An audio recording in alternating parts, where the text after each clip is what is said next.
Hey everybody, DEMONJESTERJ here with 5+ questions to a mile maker. And my guest is... D from Projectonegaming. How you doing today? Doing good. How are you? With a sore throat. I'm fine. Interviewing you. That's the way it works. Yeah. Ready for the questions? Right. Question number 1. Who are you? Please tell us about yourself and your hobby. And also, do you have more than one hobby? Sure. My name's D. I'm the owner of Projectonegaming. We're based out of upstate New York. My hobbies are I'm a husband. I'm a father. I'm a comic book fan of Marvel comics. Cool. Yeah. I love the Battlefield game and Walking Dead. Those are my things. And obviously, wargaming. 40K is basically my go-to game. So yeah. All right. Ready for number 2? Absolutely. Number 2. What got you into your hobby? How long have you been into it? I've been into the hobby about 4 or 5 years now. I've always been a really big RTS player. I love the strategy games, anywhere from like Command and Conquer to board games like Risk. Oh, that's a good game.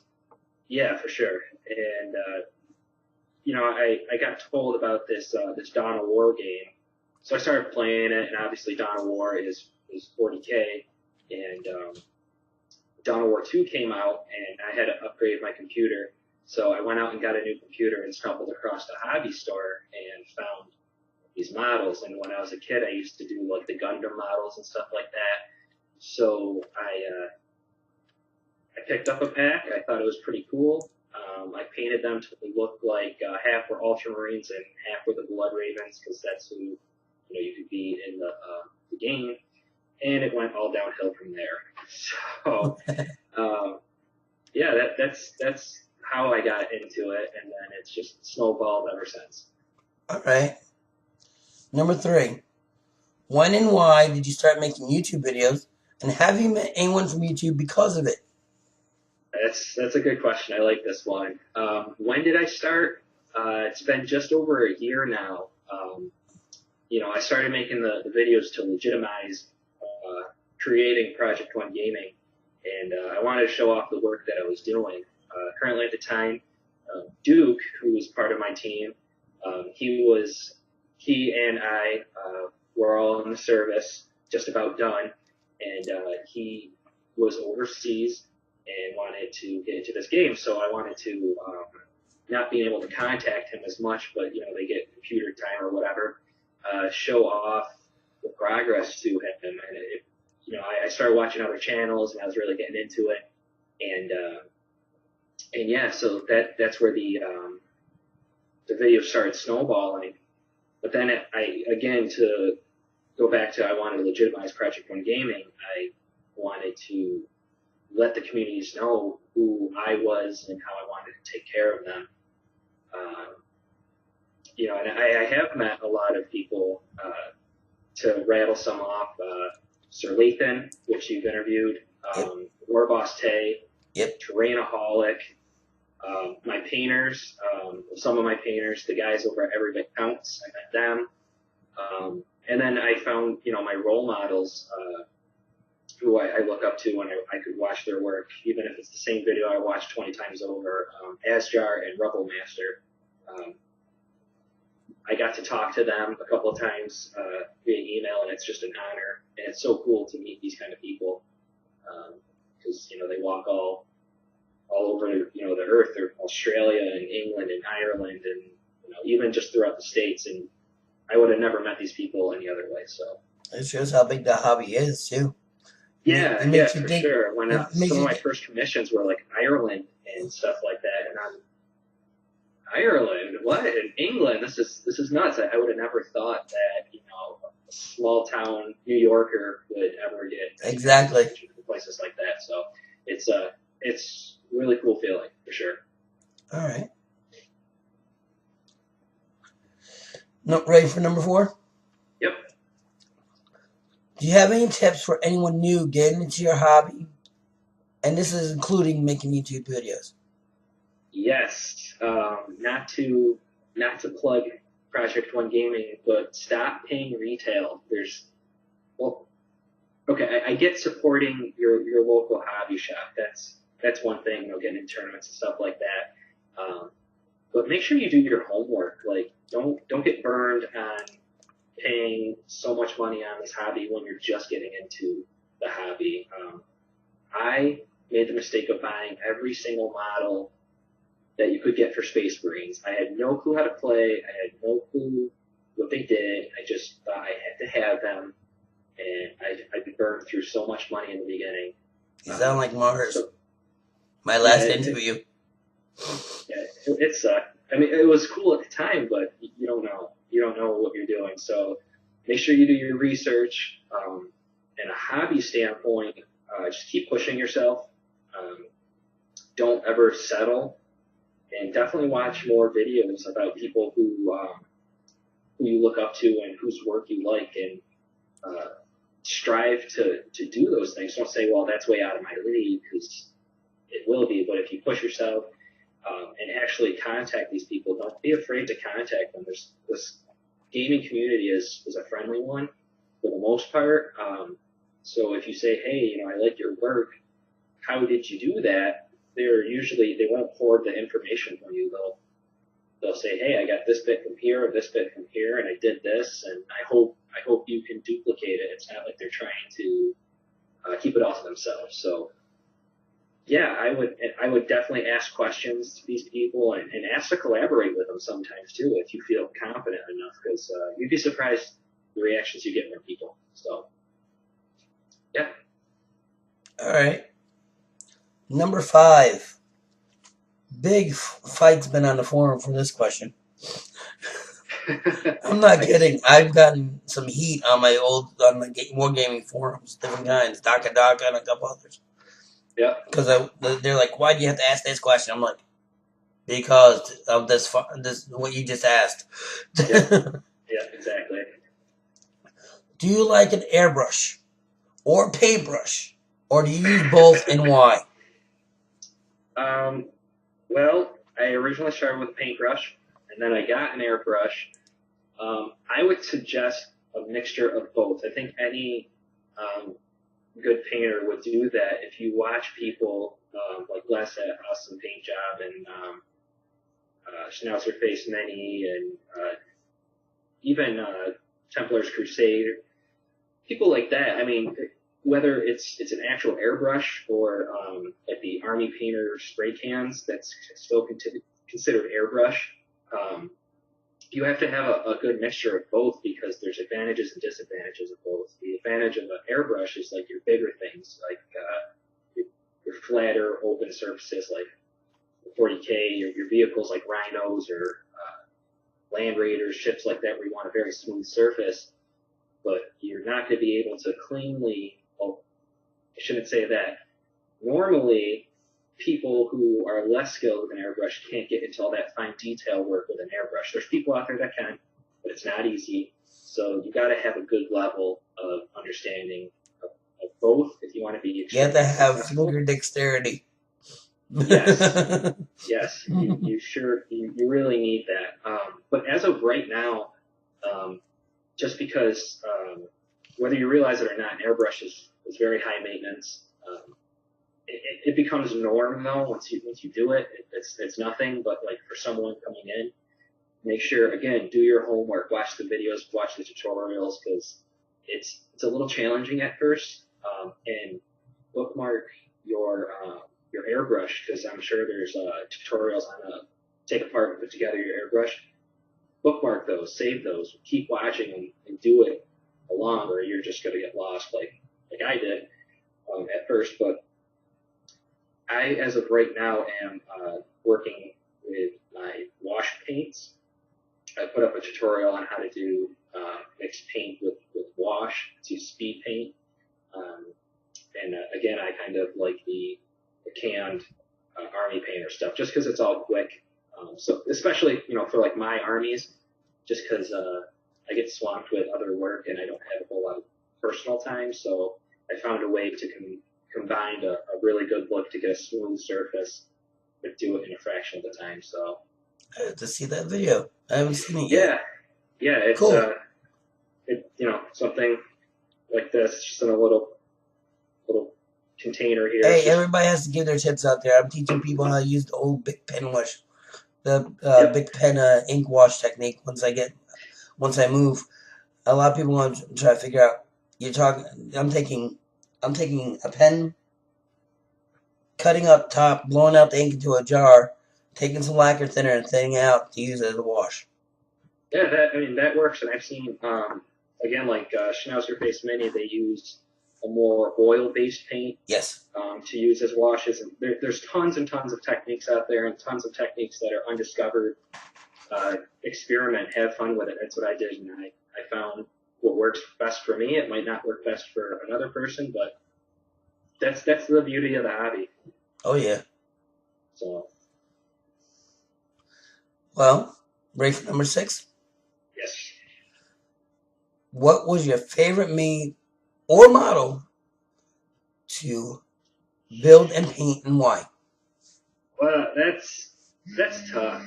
I guess I don't really have like a favorite per se, because I mean, there's a lot of cool ones that I did.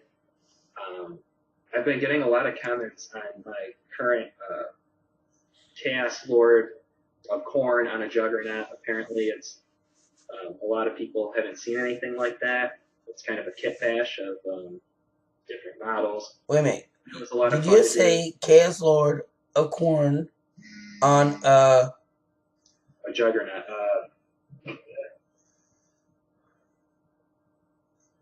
That kind of guy. Okay, dude, that's badass. Yeah, you can get those in 40K. So that's just a kit bash. There's some fantasy parts along with the Dark Vengeance parts. And if you want that mini, contact Projectonegaming. He'll kit bash and make it for you. Exactly. But some of the other models that I like the most, my Demon Prince that I've been working on. No, I'll grab him because you got to see this too. Okay. He's right here. This was probably one of my most fun models to do. Is there a fireball on his hand? That is what I use as a black mace. It's a new weapon in 6th edition. It's actually Oh, I did see the handle. It from the angle you showed it. Oh yeah. It looked like he was throwing a fireball, and it was just floating there. I'm like, how did you do that? That looks badass. That's nice. The mace.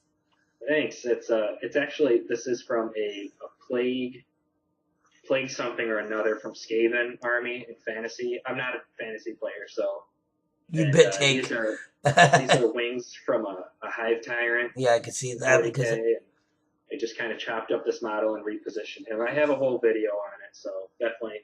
And those wings look like they can really take them off the ground. That is what I like about kit bashing.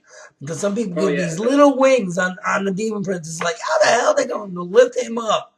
There is no way. Exactly. So that's why you have to make it look realistic to a point.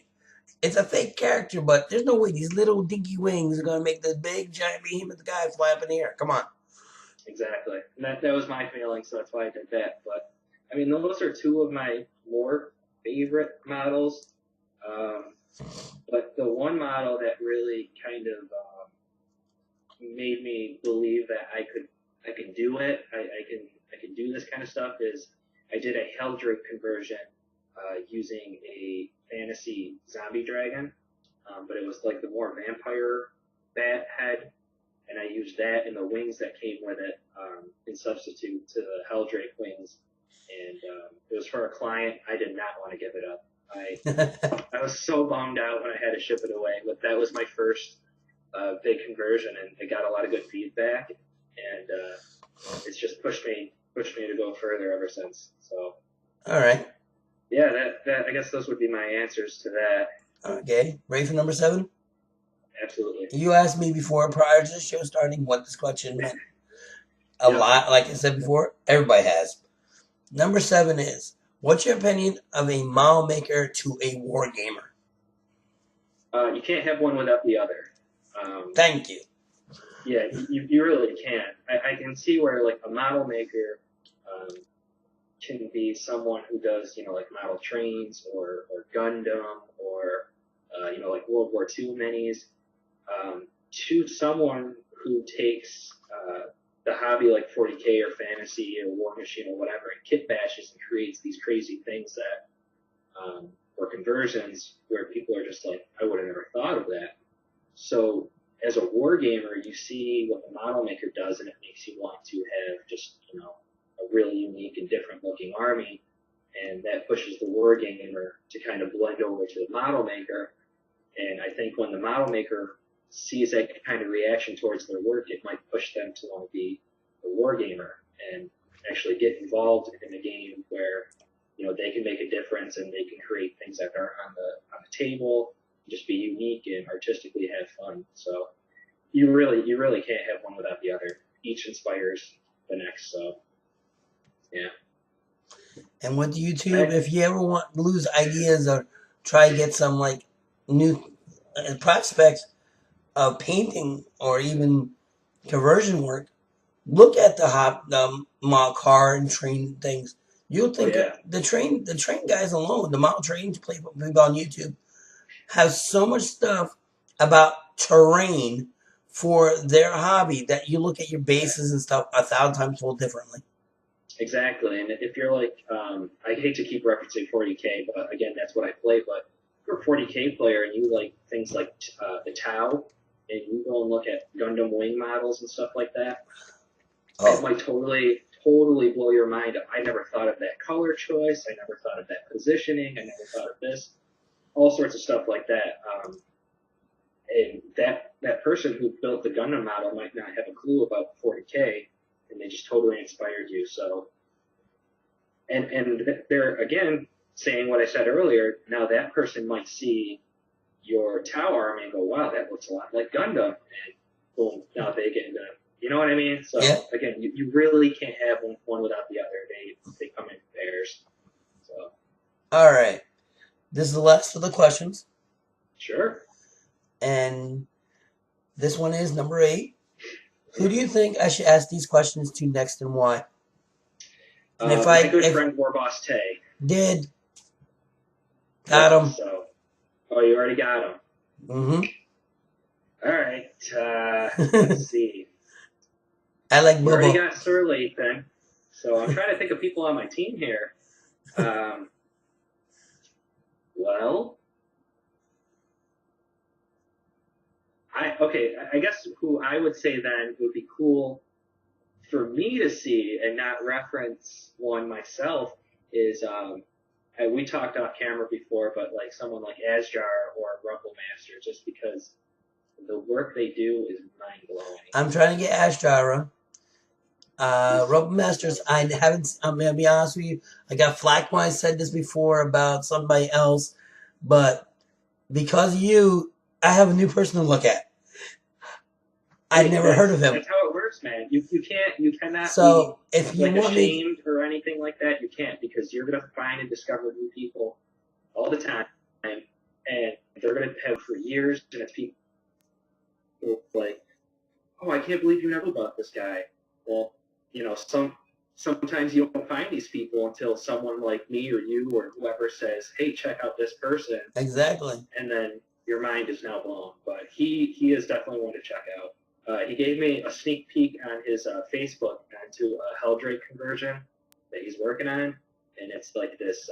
Again, he liked the idea of when I built a Helldrake using the zombie dragon parts, and it's got the zombie dragon head, and it's climbing up this pipe work, and it's totally reimagined. It's not something straight out of the box Helldrake, and it's blows your mind. You know what I mean? Is that the one that someone posted about? That has the Helldrake, like they have this, like they took a PVC piping and twisted around the pipe. I believe so. Yeah, he has YouTube. Yeah. I have to see his work now. I've seen his pictures on Facebook. It's like, what the? Beep. He does a lot of good work. He's got his own little, on his channel, I believe they're called, hopefully he won't kill me if I say it wrong, I believe they're the Serpent Guard. It is from a certain book that you can get for 40K that it's like an expansion, a certain like war, and he's chosen this theme and he does crazy conversions. He's got, I think as of right now, 2 really cool looking demon princes. He's got the Hell Drakes. He's got these sweet Terminator conversions. He just paints so well and he converts so well. He made his own obliterators basically all out of green stuff, and they just look like he went to the store and bought them. He's very, very talented, and he was one of those people that I was super scared to message or say anything to, because I was like, oh, who am I? They won't respond to me type thing, and he did. The same with Asjar, and they start commenting on my work and saying my work's inspiring them, which again is mind blowing. So I would definitely suggest him then. All right.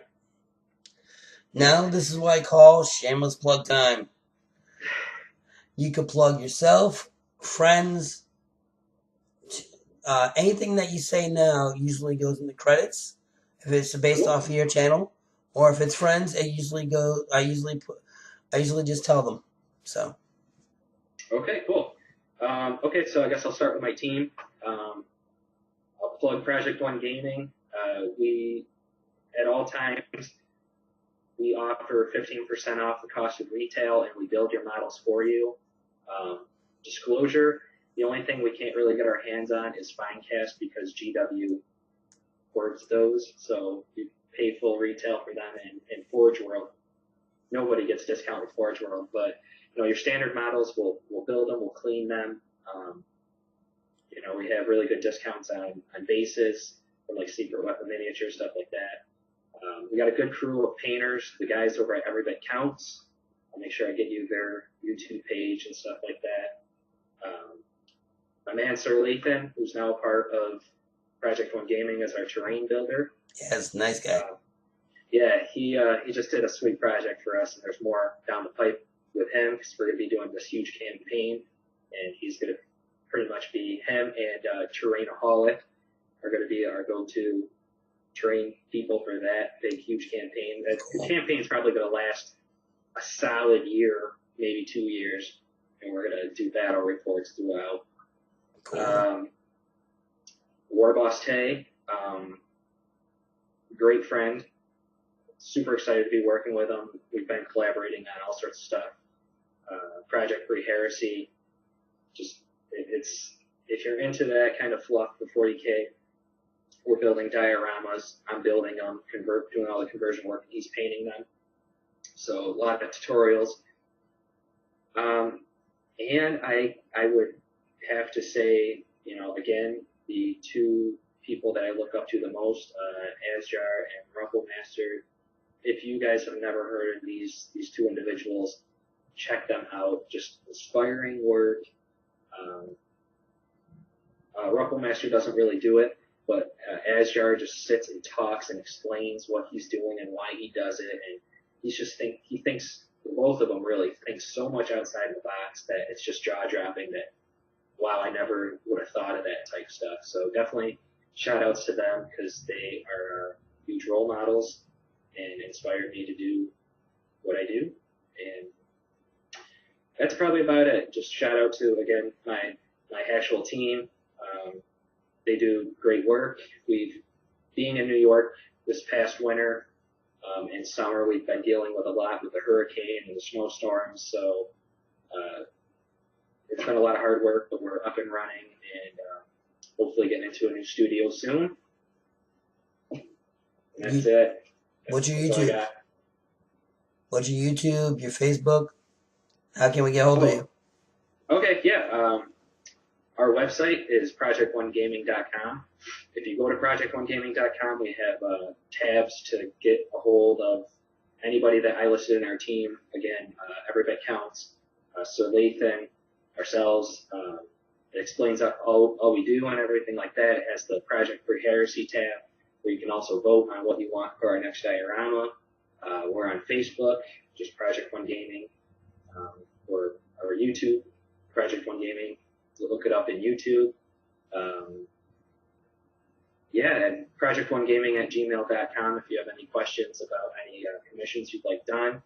And even if it's something, I want to stress this big time, even if it's something where you're just, hey, I was thinking about doing this, just email us. We'll at least give you a ballpark so you can know how much you would save by walking into the store and buying it, or gives you something in your head to work towards. So don't be afraid to contact us. All right. How's that? Did I miss anything? Hey, it's you. I just want to help you out a bit, because I'm like, he's not saying about anything how to get a hold of him, and So I'm like, okay. Overlook sometimes. Hey, usually you do. It's hard to, like my friend used to say, the magical H word, the W word. To be honest with you, whore yourself out. You can't really know how to do it because you've never done it before. Exactly. Well, like I say, that's the show. Thank you for being on it. Thanks for having me. I appreciate it. And like I tell everybody, keep your blade sharp and let your hobby be fun. Bye, everybody.